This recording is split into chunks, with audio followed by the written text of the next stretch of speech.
आता गावाकडील बातम्यांचा वेगवान आढावा घेऊयात। सोलापुरातील उजनी धरणाला स्वातंत्र्य दिनानिमित्त आकर्षक तिरंगा रंगाची विद्युत रोषणाई करण्यात आली। विद्युत रोषणाईमुळे धरणाचे विहंगम दृश्य लक्ष वेधून घेत आहे।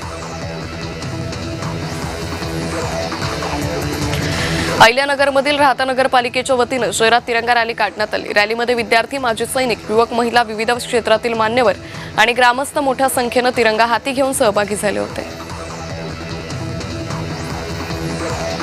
कोल्हापुरातील उसगाव परिसरात ग्रामस्थांचा रस्त्यासाठी लढा सुरू आहे। स्वतःची जागा रस्त्यासाठी देऊनही प्रशासन रस्ता करण्यासाठी पुढाकार घेत नसल्याचं ग्रामस्थांनी वक्तव्य केलंय।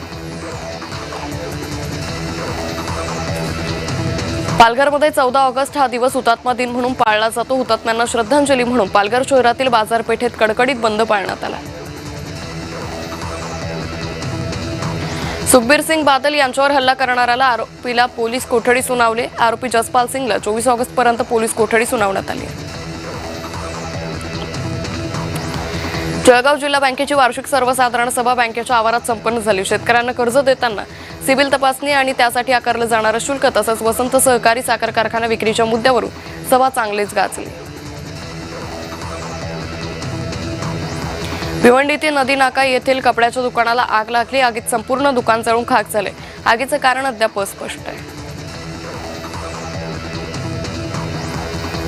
नाशिकच्या मनमाड येथे भाजपाकडून रक्तदान शिबिराचं आयोजन करण्यात आलं होतं। 22 वर्षांपासून या रक्तदान शिबिराचं आयोजन करण्यात येत असून भाजपचे पदाधिकारी आणि कार्यकर्ते शिबिरात सहभाग घेतात। बीडमधील नवीन पशुवैद्यकीय महाविद्यालयाचं भूमिपूजन 15 ऑगस्टला होणार आहे। उपमुख्यमंत्री सुनेत्रा पवारांच्या हस्ते आणि मंत्री पंकजा मुंडेंच्या अध्यक्षतेखाली भूमिपूजन सोहळा होईल। गडचिरोलीतील सर्पदंश घटना दुर्दैवी, सुविधा नसलेल्या आश्रम शाळांवर कडक कारवाई करा।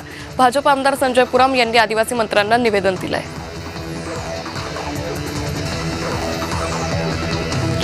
बीडमधील विलास घुले हत्या प्रकरणी विलास घुलेच्या पत्नीनं आत्महत्या करण्याचा प्रयत्न केला। प्रशासन दखल घेत नसल्यानं आत्महत्येचा प्रयत्न केल्याची माहिती आहे। सौरभ सोनवणेला अटक करण्याची कुटुंबियांची मागणी आहे।